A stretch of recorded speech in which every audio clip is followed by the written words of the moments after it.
Good evening, everyone. Welcome to the lovely live stream on the 14th of April today. And today I'm joined by moderator. Oh. Called Ryan. Hello. And Multimbo. Hello. I myself am Multpurki. I don't think I introduced myself, which is a great start. For today's stream, we're going to have a lovely look at Archaeology again and just play some. As well as go over the third Ninja Strike that released today, a bunch of changes to Shattered Worlds, and that's also why we have the Ninja moderator with us. So I would be very tempted to just say, let's head into that, and I kind of want to pass on the word to you, moderator. Yeah, should we dive right in? Cool. So you may have read the news post today and been surprised to see Shattered Worlds in there. It's been out in game now for maybe 3 years in May. It's a project that I worked on way back when it was first in development as well, and it had a lot of potential when it first went live, but it just didn't quite hit the mark in a couple of different areas, and we sort of wanted to have a look at that, see if we could address it, and then have a look at other little bits and pieces as well whilst we were in there. So the TLDR of what players wanted the most was more objectives, so more variation in objectives, because there was only one that we launched with, which was to kill 75% of the enemies on the world, and then the other one was for more rewards, so giving more reason to want to go there in the first place, beyond just sort of combat XP. And we've sort of looked at addressing that as well. And yeah, there's a whole bunch of other stuff as well that we've done in and around it, which the full list is on the news post. I won't go into every single thing here because we'll be here for a long time. But I'll just run through a set of worlds, and as and when I see things, then I'll talk about them as well. Just before you continue, there are a couple of people in chat making some comments about audio. So if our lovely producer can have a quick glance at that. According to our producer, it sounds good. Are you guys able to elaborate a little bit more about what supposedly is wrong with our audio? The music off. It might be that I have audio in game. Let me just check, see if I've got any audio going on. Okay. Sure. Yeah. So please continue, moderator. Cool. So yeah, I will start with. Let's go challenges first. So this is just a random little bit that was an extra thing that was done. So you'll notice in here that the interface has changed somewhat. So it used to be you'd select the world. These are your 3 different challenges. You've got bronze, silver, and gold. And it used to be a case of it would say complete this world with the shocking mutators, and then that would be it. It would be like, well, what the hell are the shocking mutators? And stuff like that, and what's the reward for doing so? So I've made it now so that it actually just renders every single mutator that will be spawned with that challenge itself. So here the shocking mutator now is like, it just completes it with these following mutators, and then you can actually see straight away, oh, okay, these are the mutators that are going to be there, along with one random one. So you know a bit ahead of time as to what the world is actually going to consist of. Also on the topic of challenges, we did rebalance them a little bit. So when we first went live with challenges, players have got through higher level worlds than we were sort of somewhat expecting. So gold challenges used to be based around sort of worlds 40 to 50, but what we're finding is that people are quite easily pushing sort of worlds 100 plus. So world 50 being a gold challenge doesn't really feel right. So we've made that, we've upped that a little bit now, so that the gold challenges are set around sort of worlds 80 to 100 plus. The silver challenges are set now, right, they were previously set around world 20, but they're now set around world 40 to 50. And then the bronze challenges stay the same in that they're the very low level, sort of set around worlds 1 to 10. A little bit of a rebalance, kind of, almost. Yeah, exactly. So yeah, it's more justifying the amount of reward that they're giving for the effort that needs to be put in. And yeah, so go on. Yeah, go for it. Okay. I also saw you mention something about weekly reset tokens in relation to these challenges. Am I right? Yeah. So these are now, if I can figure out which one of these is activities. I'm not going to find it. So yeah, you can now use. We've added it to the D&D tracker for one. So previously it wasn't actually on the D&D tracker, so you now be able to see more information about the minigame itself, when it's reset, what challenges you've already done. yeah, you can see that now from the D&D tracker, and that therefore now means that you can use weekly D&D tokens to reset the challenge. Because previously, you'd do this challenge here, you'd get the million anima, let's say, for doing the silver challenge. But then if you did this silver challenge again, you'd get like 10,000 anima, and it would feel really bad. So firstly, we've blocked you from doing the challenge again to start with. So you'd get the million anima the first time, but then you won't be able to do it a second time because it's, as I said, it really feels bad anyway for doing it and getting like 10k anima in return. Yeah. And we don't really want to be encouraging players to do that when it's just going to be wasting their time. But you can reset now with weekly D&D tokens. It will reset all 3 challenges with 1 token.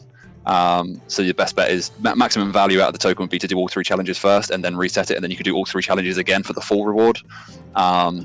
And there is a warning and stuff in there if you haven't done all 3 of them before you're resetting, just so that you're 100% aware of how it works. You don't feel like you were wasting a token without realizing it. So yeah, it still works, like if you're not really good at Shattered Worlds and you've only completed 1 challenge, it also still gives you the opportunity to still reset it, right? Yes. Yeah, that's pretty nice. If you're only good enough to do the bronze challenge, then you can just reset just the bronze challenge, and you can use a reset token to use just that. You don't have to have done all 3 of them. It's just that there is a warning if you haven't done all 3 of them to say that you're not getting the maximum value out of that token. But if you're not strong enough, high level enough to do the gold one anyway, then there's no point sticking around to wait to do it. You might as well just reset it with just the bronze. Cool. All right. Anything else there to add, or shall we jump into... Not for challenges, no. Let's come around to the main portal. So it's worth mentioning that people probably won't be able to be as good as I am in this, because as you can see, I'm wearing augmented bandos, and I've also got 3 pieces of the Diviner's outfit, which is premium for combat. And don't forget your fishing cape, because that prayer bonus.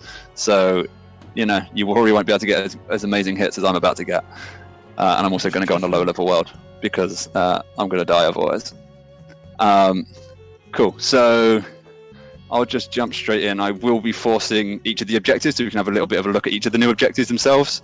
Yeah, because so one of the first things one, about the objective is like they wanted to see more different types of objectives, right? Like, yeah. So the 2 big concerns, issues that players had when we first launched was want more objectives, so more variation in the actual gameplay, and then they want more rewards, so more reasons to actually come here in the first place, and more things to spend the anima on. So yeah, we've hopefully delivered on both of those.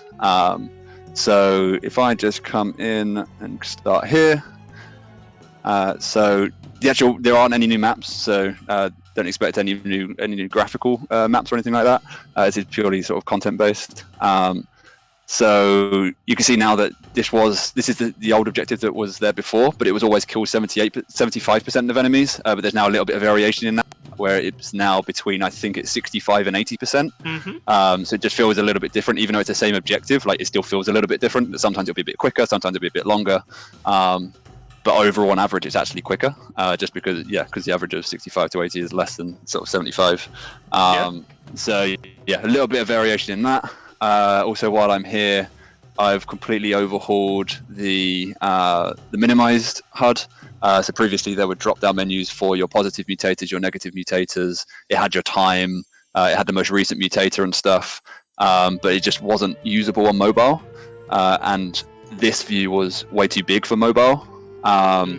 So I've redesigned this all together now. So the time was irrelevant. You don't need to know it to progress. It's just a nice to have thing. So we've got rid of that on this view. We've got rid of all the drop-down stuff. It's literally now just 5 mutator slots, and you can just see what those mutators are. So it's much easier for mobile. I actually prefer this HUD now for desktop as well, over the big one. But the big one's still there as an option. And yeah, so yeah, let's go in and. I think they want to see a 100+ one, but people want to see a 100+ one. I mean, all I'm going to do is fake and kill stuff anyway. So, I mean, I could do a 100+ one. Fine, we'll do a 100+ one. They're gonna make you work for it. All right. Why won't it take me that? Let's just leave. In the meantime, there was a question about iOS mobile and whether it's coming soon. Recently, in a post from Mod Pips, we alluded to that it's gonna come very, very soon. So stay tuned. There's a high likelihood of more information in the next two weeks about how you can get involved in that. So that's pretty. Anyways, back to you, moderator. Next world reach 1,000. So cool. Something else as well while I'm here. You can now skip this end screen animation. There's just a skip button and just skips the whole thing. It was something that people wanted, so you can now do that. Do you want to see what's 2,996? No, because it will take forever. Scott that I am aware of is like world's 550. So yeah, we're gonna do like something a bit more reasonable. They want 100 plus. We'll go like 106. Just about 100 plus. That'll satisfy them, right? Oh yeah. So now we're only got killed sort of 65% of enemies. I'm not going to die because I have maximum HP on. So yeah, obviously same Shattered Worlds that you've seen before. NPCs scale to the world that you're on. So yeah, I also have maximum anima, so I'm not going to be able to get any anima. Which, on the topic of anima, like the chest world, so one of the big issues that's been in Shattered World since launch was when you're on the chest world, when you open the chest, some of the anima isn't automatically gathered for you. It's sort of left on the floor and you could very easily miss it. We fixed that so that now all anima should always be picked up automatically for you, which is really nice. So there shouldn't be the problem of missing out on anima that you have legitimately earned just because it was dropped on the floor and not picked up for you. And that's the same with some NPCs as well, is the same thing. So yeah, where some NPCs would drop anima and it wouldn't automatically pick it up, but we fixed that as well. So hopefully no more lost anima, unless you have, like I have, the maximum 500 million anima stored. So I'm just going to skip through some of this stuff because there's a lot of other objectives to show. So let's just... Wonderful, we did it. Cool. You're doing such a good job at this. Like, you're a natural talent. Was really good. Oh, something else that's useful to note while I'm here. You notice on the minimap now that we've put minimap icons for the objective, for the start and end portal, so it's a bit more obvious to know where your objective is. I also realise that's a bit of a risky map layout there. But yeah, so just so it's a bit obvious, so you can map out where if you're getting close to completing the objective and you want to make it as easy as possible to get to the end point, so you don't end up like down some random dead end when you complete the objective, then you have to traverse back the entire map. You can plan a little bit in advance by seeing where the actual end portal is, and you can sort of head towards that path and kill those last sort of few enemies. And that's the same for side objectives, so you'll be able to see where a side objective is, so it's a lot easier to know if you've got a side objective in the first place, but it's also easier to see what that objective is, where it is. And yeah, you can go ahead and do that as well, which is very useful for the relic objective because you have to go to two different places, and it will show you now where those two different places are. So I'm going to say this. So this is a different objective now that we'll go into. So this is more of just like a hack and slash, just hit as many things as you can, where you just literally just got to deal life points. You don't have to kill anything if you don't want to. You can literally just DPS the hell through this. It's super fun. You're literally just going for maximum AoEs, maximum DPS, and just sort of like, yeah, just having good fun with it. So if you don't want to, if you get into like this point here where the NPC is nearly dead, and you know that you're going to just way over hit it, like you can just leave it alive and then just run off to something else, so you can continuously just go for max hits after max hits. So yeah, it's a really nice objective. It plays really well, and it's a slightly different gameplay style to what the first objective was, where you need to stay for that last little percentage of HP. Yeah. How many objectives do you have in total? So there was one on the initial launch. There's now we've now changed that first one, and we've added an additional 2, and then we've also added on a third one on top of that, which is which we'll get onto in a bit, but that spawns specifically on specific worlds. Cool. But yeah, we'll get into that in a bit. To acknowledge the lovely natural terrain generation for the Shattered Worlds in a bit, where everyone was commenting on. Welcome to natural terrain generation. Yeah, I remember. Yeah, Mod Deg way back when, if anyone remembers Mod Deg, working on he did the generation side of stuff when it was first So we're blaming developed, and he's done a he's done a smashing job on the actual generation side of things. Cool. So if I just get through here, so we complete that objective. And then the next one, honourable. Something worth noting as well on the first objective is that Hydra NPCs now count towards the objective. So Hydra previously didn't actually count towards progress on the objective, but it now does, and that's for all objectives. So even the deal X life points objective, also Hydra counts towards that as well. So we've turned it from a negative mutator into a neutral mutator, because there is still the negative side in that you're dealing with tanking more NPCs, but it is positive in the fact that it counts towards your objective. So we've now changed it and classed it as neutral. So yeah, this is the final sort of core objective, I guess you can call it, which is about repairing the exit portal. So essentially your escape from the Shattered World has broken, and you need to repair it. The way in which you do that is to treasure Gobi. Let's go do that. Even though I've already got maximum mana. But the way that you do that is it's essentially the same sort of thing, same concept, right? In that you're killing NPCs, but not just killing NPCs. There is an occasional drop when you kill NPCs to get a repair kit.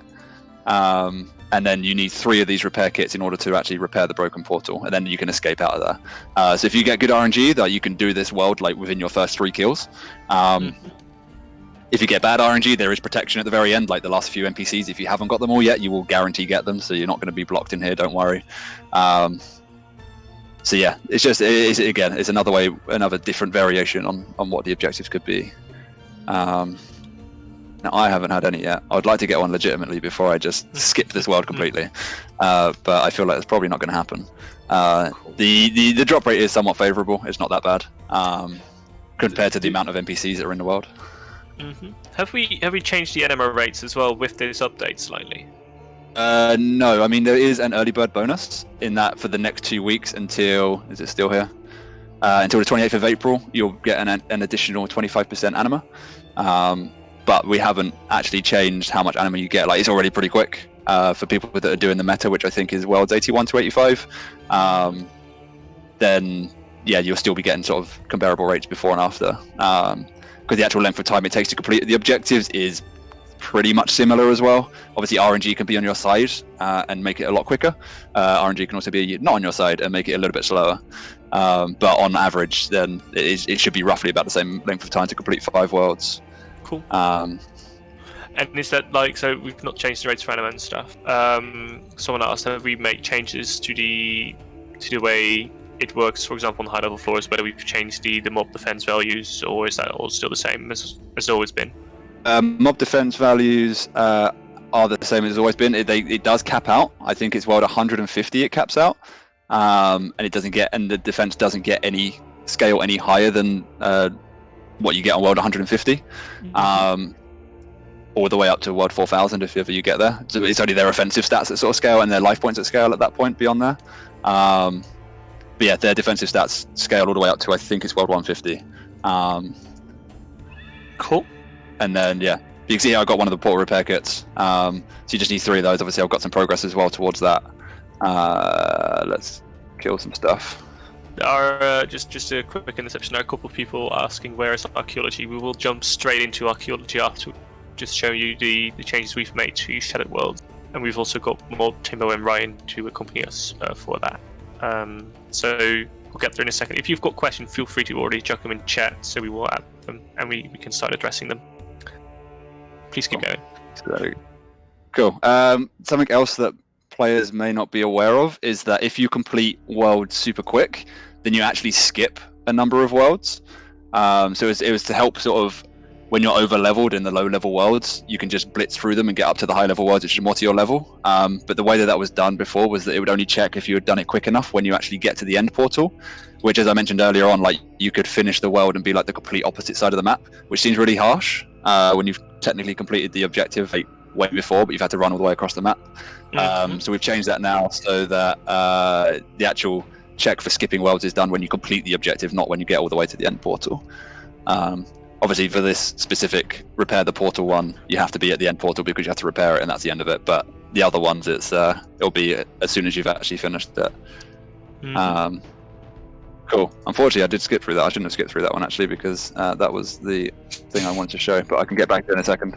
So yeah, this is what I mean with the anima. Like previously with this view, like some of them wouldn't get picked up, and then now it all gets picked up properly. This HUD stays open as well on the end screen on Chest World, just so that you can see how much anima. Like you previously couldn't tell how much anima you had before you went in here if you didn't check before you arrived, and then you wouldn't know how much anima you got from the chest. So you've now got, it's an info box, you can see how much anima you got from the chest, you can see how much anima you got in total. Just little things like that that make it a little bit easier. Cool. And then let's not do worlds that. I'm going to quickly go into, let's do not that, let's do not that. God, this scroll bar's too big now. Also to elaborate, the reason that moderator is skipping the majority of this is because we just want to show you what we've changed. We don't really want to, like, it's not a Let's Play Shattered Worlds. If you guys really want that, we can probably arrange that. But we mainly just want to show off all the different changes. Yeah, we're just trying to advertise what the actual things are that we've done. Exactly. Yeah, you play it for yourself for the actual. Keep going. All right. Yeah, cool. And then so we're just trying to do as good as we. So if I quickly jump into, let's skip that again. Let's go into, because this is quite nice to show. Let's go into World 91. Okay. The feed died by the looks of it, most likely. If someone on stream is able to confirm that, then we will try and resolve those ASAP. So if you hang on with us for a second, moderator, are you able to just stop sending your feed and send it again? Yeah. Eventually. Okay. No live streams, people. Live streaming is quite difficult. Yeah. At times. In particular, mixing all kinds of feeds together when the bandwidths are not that high. Alright, we should be good again? Oh, okay. Alright, we are now restarting some stuff.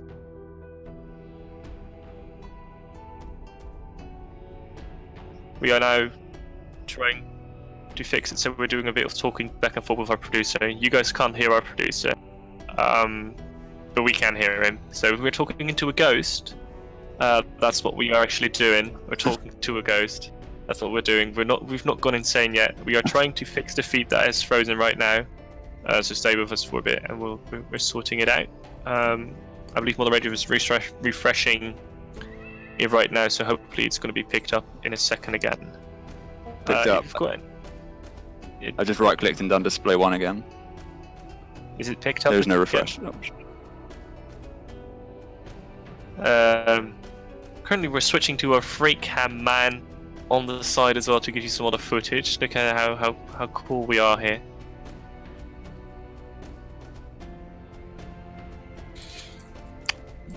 Most likely one of the calls that we are using has frozen, so we are jumping in a new call for that. But we'll sort it out in a bit.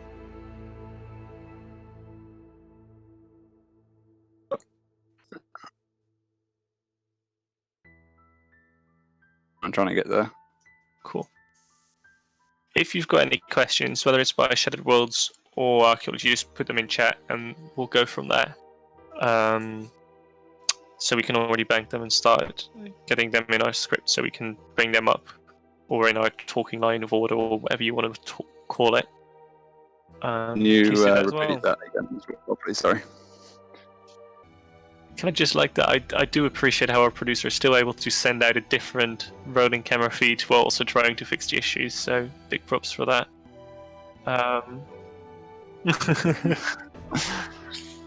We are trying to fix the feed from moderator, so yeah, so we've switched to the producer's free cam right now, who's giving those fancy camera angles. So stay with us for a bit. We should be back now. We have a lovely feed again. With patience. We'll make it work, right? Are we good to go, yeah? We're good. Excellent. Cool. So I'm going to show off one more thing, and then I'll talk about rewards, and then I will pass over to the archaeology guys. So if I quickly come in here, so I'm going to skip a whole bunch of worlds.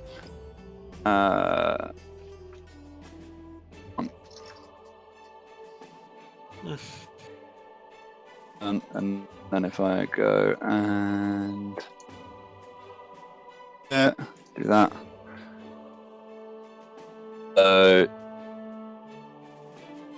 Excellent. I can't show that. Something's not quite right there. Just gonna go into the rewards. That's alright. Let's go. Layer. So yeah, rewards was the other thing. So obviously objectives was one thing which we've just spoken about there.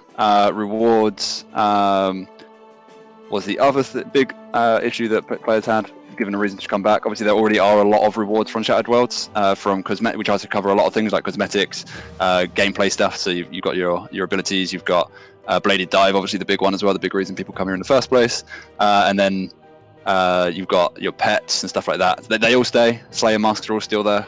We've put them all into one tab now that the shop feature can handle more things in one tab. So they're all in here and they're sorted by Slayer level. But the big reward is the Spirit of Battle. So you can now buy Spirit of Battles. What is a Spirit of Battle? It's something that allows you to reset the kill count on a Slayer mask. So Slayer masks have buffs and boosts with them. But once you've hit the maximum kill count, you no longer obtain that buff. So Spirit of Battle can be used. There previously only ever one on Treasure Hunter. So this is the first way that you can obtain them via in-game methods.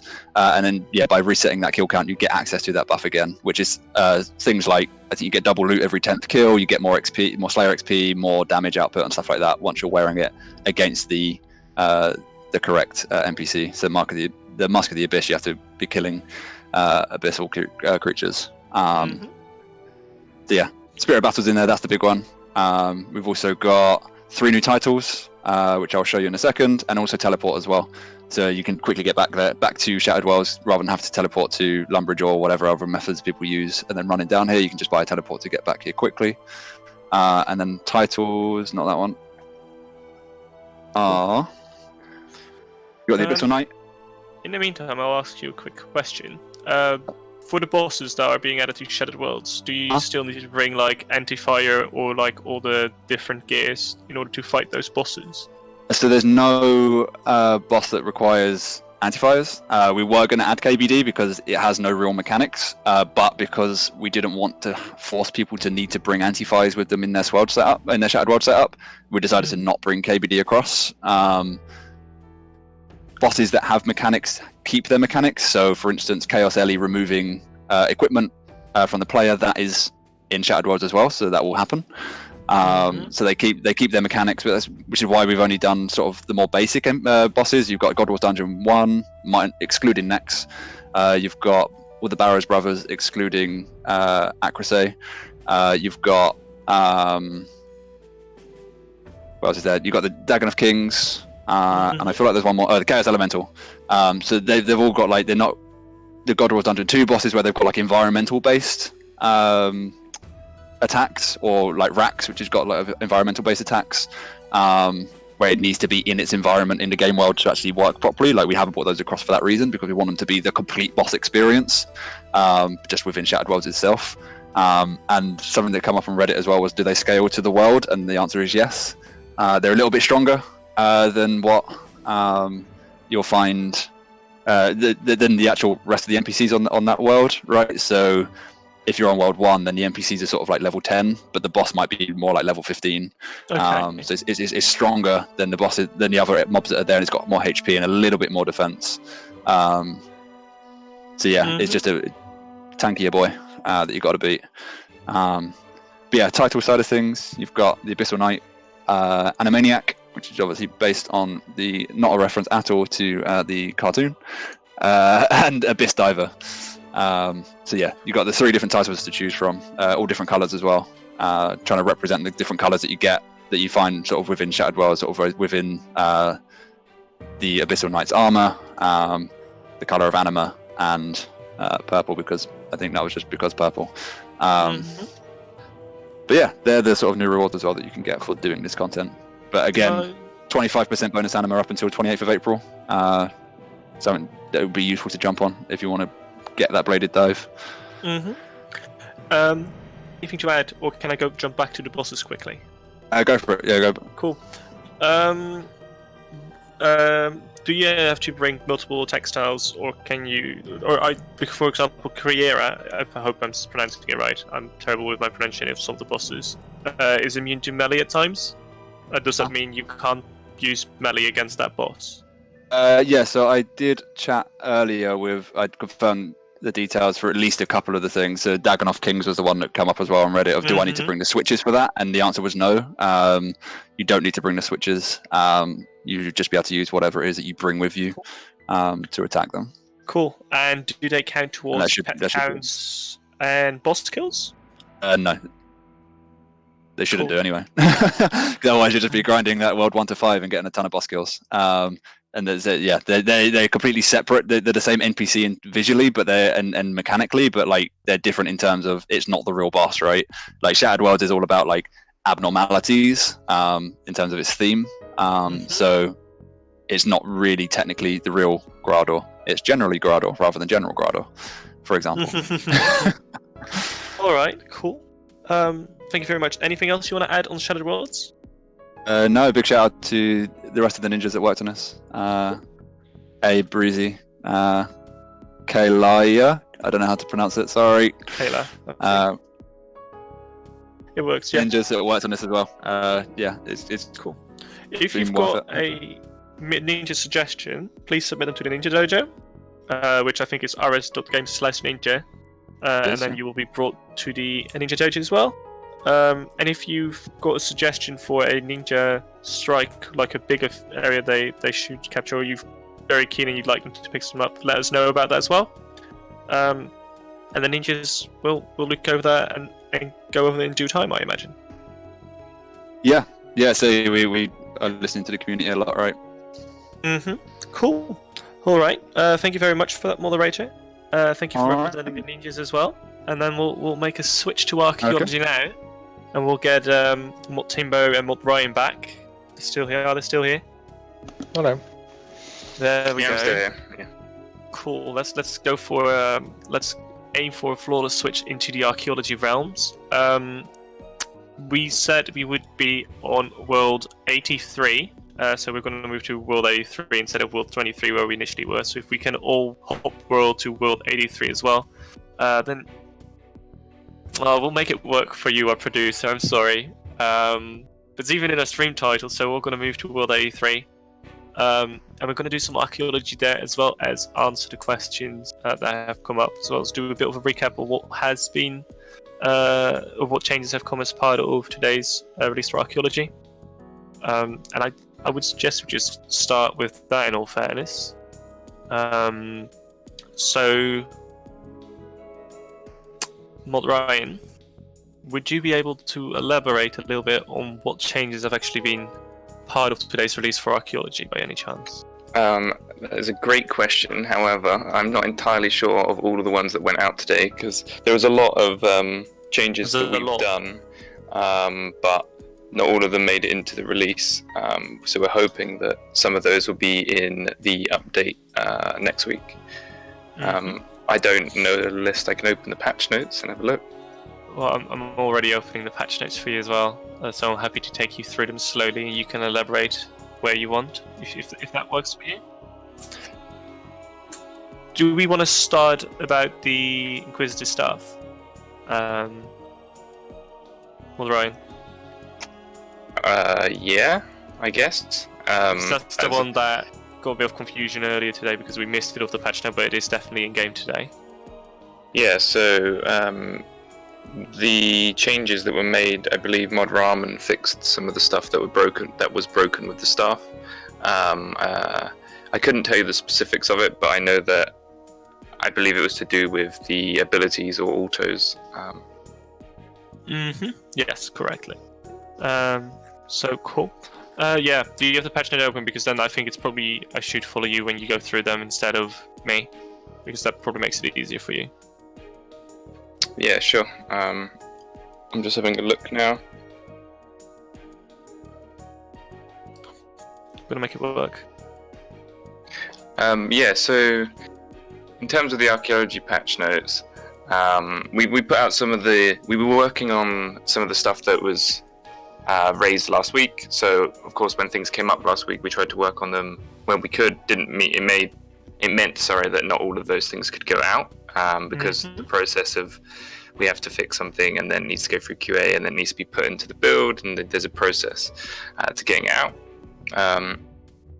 In regards to the archaeology improvements, though, so we did quite a few like quick quality of life ones, such as adding the keyboard shortcuts to the sitemap at the Archaeology Guild, so that the information is there if you were to click on any of the sites that you wish to teleport to.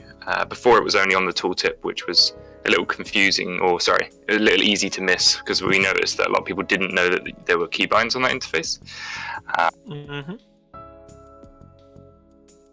You still here? Yeah. Okay.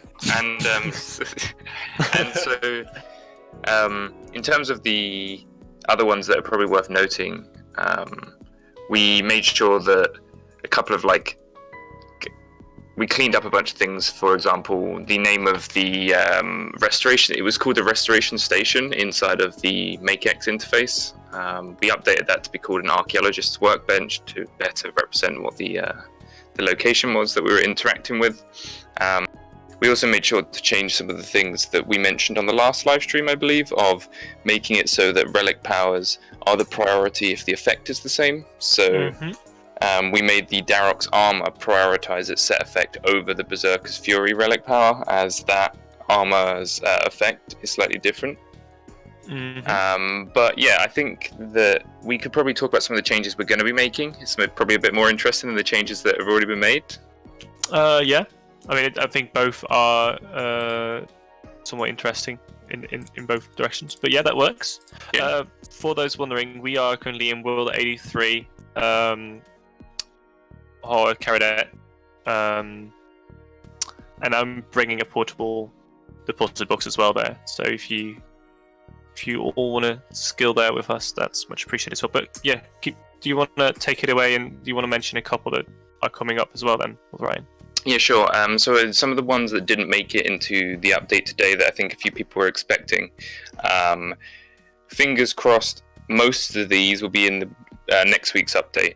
So these are things such as the activate and deactivate options on the auto screener, and things such as the legatus, the spoilers, but the ring and the pendant, putting those on the tool belt. We're hoping to have that out on Monday. Like, all the work's been done now. I believe QA have finished testing it, so hopefully that'll be out next week.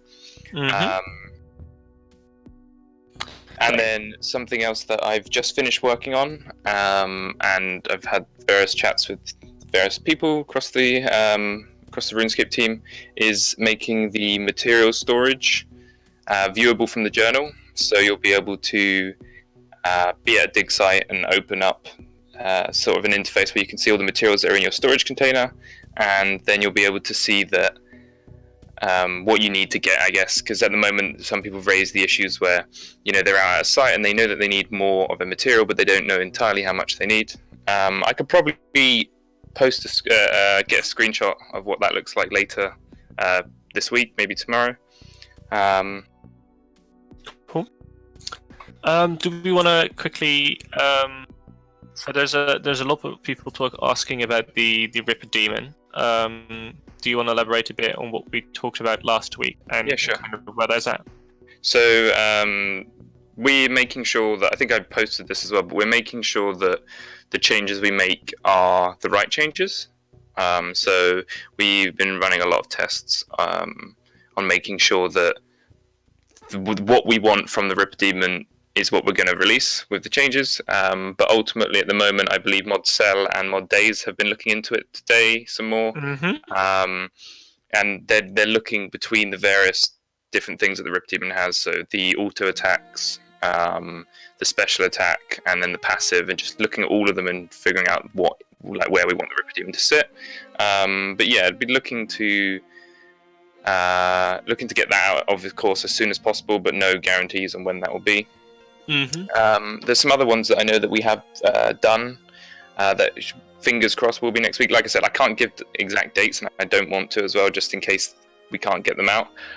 But we went and updated all material caches around the game so that any material cache that isn't at a site like a big dig site. So, for example, in the God Wars dungeon, that we've made sure that there is at least 3 to 4. That we're looking to have at least 3 to 4 material caches in each location. So if you went to God Wars and you went to, let's just say, Stormguard Steel or something, then there would be 3 to 4 of those material caches. And then of the material caches in a dig site such as Kharid-et, we've been making sure that there's at least 2 nodes.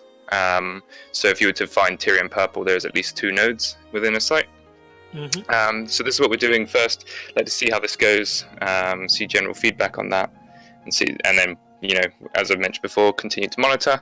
But yeah, some other quick ones that I do know we've looked at is we've made a configure option for the material storage container so that you can swap over the ops, the interactions from being store as the first option and the second option being deposit all. I think we flipped those, or given you the option to flip those so you can make the first one deposit all. We're back. There we go. We should have our additional feeds sorted as well now. So we will not see just free cam anymore. We'll be back. Did you, by any chance, already find out what Ryan, or should we continue talking to what Timbo? Yeah, oh, there you go. How convenient! Yeah. So yeah, just some other good notable ones. We updated ImpSold to send materials to the material bank. Material storage. We're looking at that sort of stuff in general, or we're going to, not as a priority, but with all the various things that can send items to the bank now, we want to look at, generalizing and centralizing it all so that anything that sends it to a bank, if it is a archaeology material, gets sent to your storage.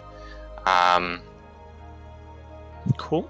Yeah, and so some other stuff that I actually worked on this morning, so we'll see when that comes is live, but Tetra Compass changes, a couple of cleanup ones, so allowing you to inspect each of the Tetra Compass pieces to see what is required to restore it, because currently in the live game you have to actually go to the archaeologist workbench, write down all the stuff you need, and then head to the Grand Exchange if you're going to buy the materials. So that should hopefully help. I've added a bunch of settings to the archaeology. In the settings window, there's now an archaeology category, or there will be, sorry, that has a bunch of settings for things, being able to turn off and on various warnings in the skill, as well as being able to toggle off, being able to receive Encamdo fragments after you've already made a Matuk.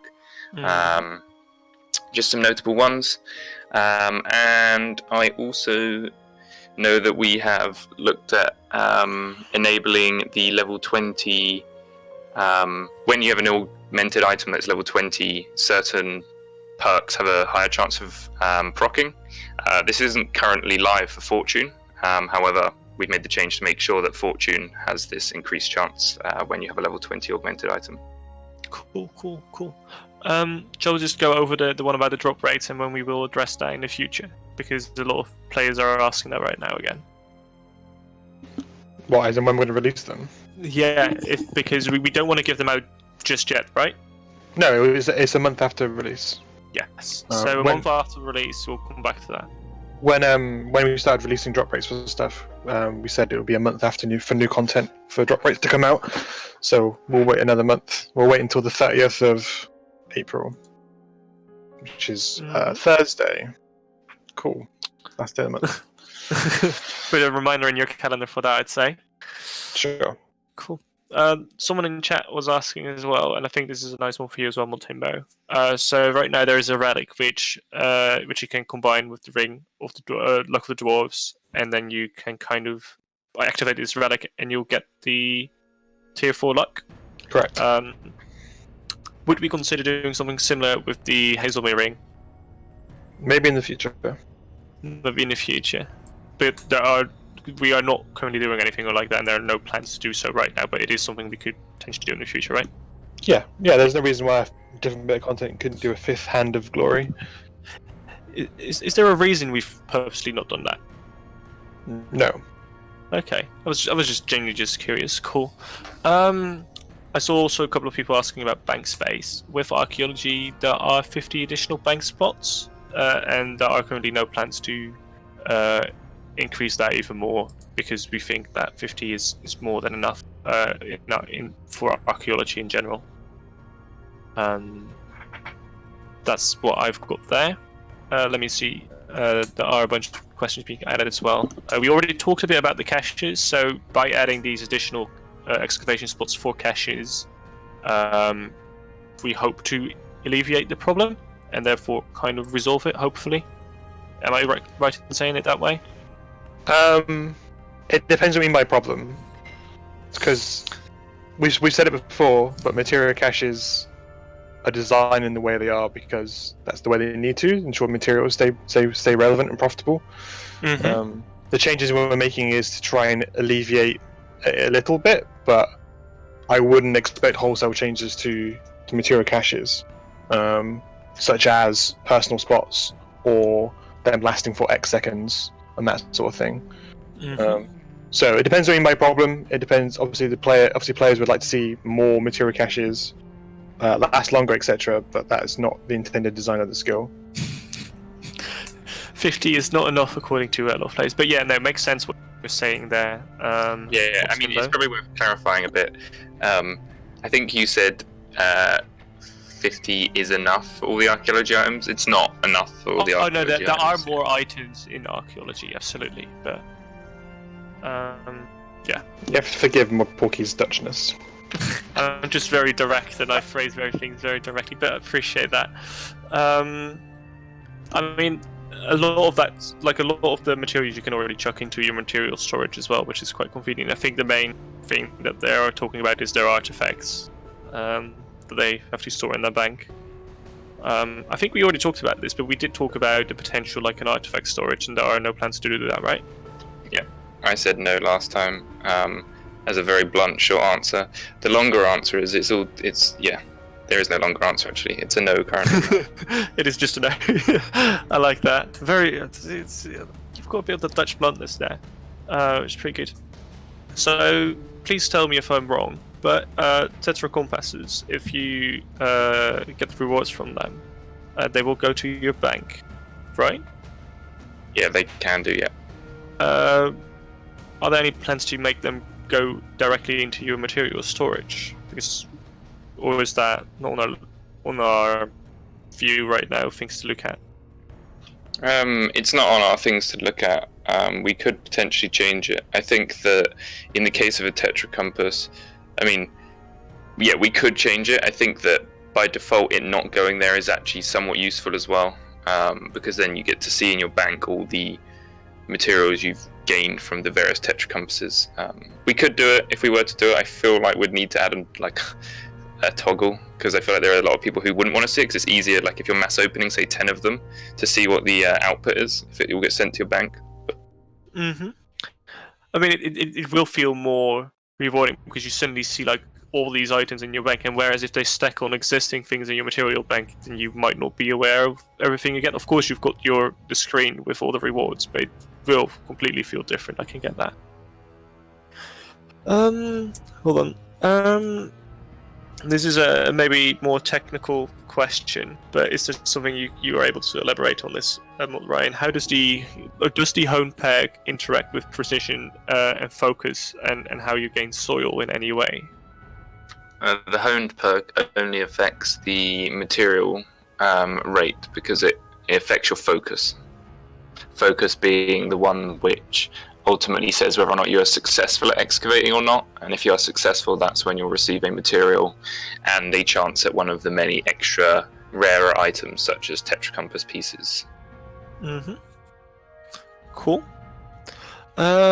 Is there any? Can we? Multimbo, I'll go to you for this one. I think you know the answer to. Chronodes, we want them added to our bank to our currency pouch. Do we know where we are currently with that? And what's the latest update on that, really? Because a lot of players are asking about it. Well, Mod Ryan would know more about it than I would. Mod Ryan knows more about it, then we'll go back to Mod Ryan.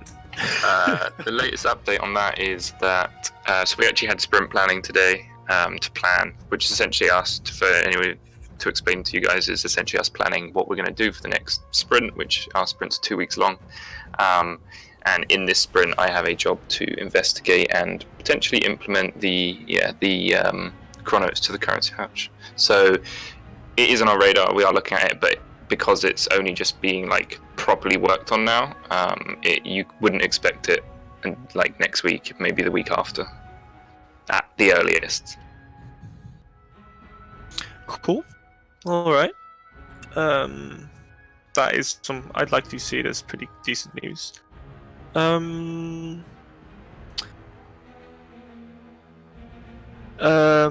Okay. Yeah. Thank you for the reminder in my ear. So let me scroll up to the information as well. Twitch Prime. We've partnered up with Twitch Prime again, so that is live now. So from today till May 12, you can get a very fancy set of armor, the Ancient Legendary set, and it includes wardrobe overrides for the armor slot, the helmet slot, chestplate, greaves boost, boots, cape, gauntlet, sword, and a shield, and it gives you a very fancy outfit.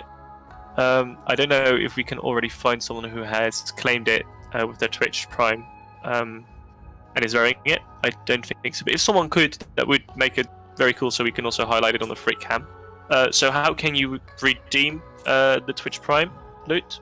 So first of all, have a Twitch account with Prime membership, and then you have to link your RuneScape and Twitch accounts, and then you can go to info.runescape.com/p/Twitch Prime, which should be live right now as well, I think. And you can just claim your loot and get it. Oh, there we go. We see that's the ice version of the armor, or is that the Twitch version that you're zooming on? Yeah, it's the ghost version. So it is a slightly different color variation of that one, but it's really cool.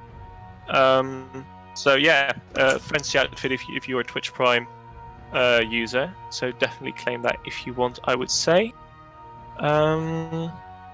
That's it on the Twitch Prime stuff. Thank you very much for the cam overview as well, and the lovely banner in the top. That's really cool. Was there a question that any of you two saw in chat that is worth answering about archaeology as well? Take it away. Quite a few.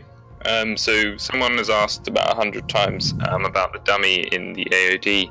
So I believe that with archaeology, there was potentially, by the sounds of it, there's essentially a bug with the being able to place dummies in certain instances like AOD. I've noted it down to get someone from QA to take a look at, and we can resolve that. But yeah, just to raise that. And there's a comment about 2 items in the Bandosian collections being slightly, well, the assumption from players is that they're around the wrong way, which is correct. There is don't quote me on this, but I think it's the man sticker, the Hobgoblin man sticker, and a spear, I think. They're in 2 different Bandosian collections. We discussed this morning, Timbo, myself, and some others from the team, and we're going to look to swap them over to make it'll make more sense for the collections. But yeah, just to put that on everyone's radar. Cool. Timbo, did you see any cool questions you want to... not that I can see. There's a lot of questions. But... I do have another one for you if you want me to just go for it. Yeah, keep going. Yeah, there's a question about the Everlight music being a completionist requirement because it's part of Music Maestro, but it requires 105 archaeology. I was actually talking with mod. I don't actually know his mod name, but someone from audio. We were talking about this morning. We're looking to potentially make it so that you can unlock Everlight sooner than 105, as in the music track. We don't want to put a grace on the entire music achievement, because it means that if we release more music over the next 5 months, you wouldn't actually have to get any of them. But yeah, so we're looking to bring that down so it's possible at 99. The likelihood of us releasing new audio in the next 5 months is quite big as well. Who are you talking about? Mod Lord, Mod Ian, Mod Surma, Mod Slippers? Or is it Mod Ian? Okay, Great. I didn't think it was Mod Ian because we had Ian, didn't we? No, it's Mod Ian. Yeah, but Ian was it's in Ian Gower. Yeah. So this is how we actually introduced the mods, because we had Ian Gower and Mod Ian, and we had to differentiate them, so we started adding the word mod in front of them. So, and since then, all the JMods have like mod in front of their names, which is quite funny. And only the Gower brothers are actually people who have a mod name without mod in front of it, which is kind of interesting. And I actually found out by talking to Mod Ian about that, so I found that quite interesting. Learn something every day.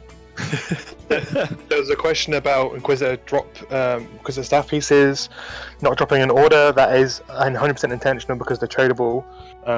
If you're an Iron Man, you have to deal with it, I guess. Not much more to say than that. Because they're tradable, they don't drop in order. Okay. Oh, I do have another one for you, if you're fine for hitting with more. Yeah, always. So a couple other things that we looked at. Enabling Surge and Bladed Dive in the Warforge, the actual forge, because currently you can't, which is where the 115 and 119 excavation spots are, I think. Okay, that is nice and convenient too.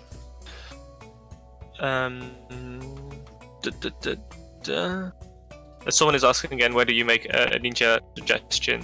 If you go to rs.games/ninja, you'll be brought to the Ninja Dojo, and that's where you can submit your suggestion. Just a side thing.